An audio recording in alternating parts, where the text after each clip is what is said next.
Yo, what's up, everyone? Today we're breaking down the slang term QV.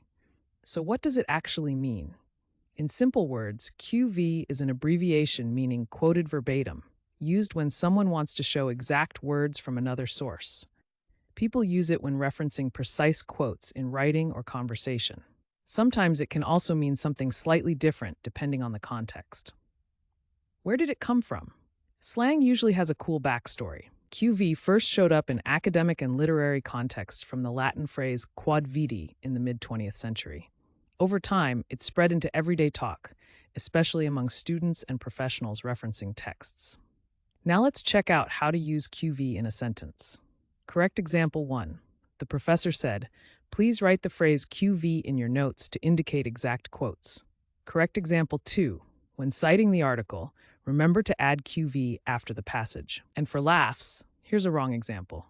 My grandma said QV at Sunday dinner, and everyone just froze. See how slang adds personality and vibe? Using Q right makes you sound natural, but using it wrong can be hilarious. Quick recap. QV means quoted verbatim, used to mark exact quotes. It started in academic writing, and now you'll hear it in conversations, online, or even in music. Now it's your turn. Drop your best sentence with QV in the comments. And if you want to learn more slang and fun word histories, don't forget to subscribe and join our community here every day.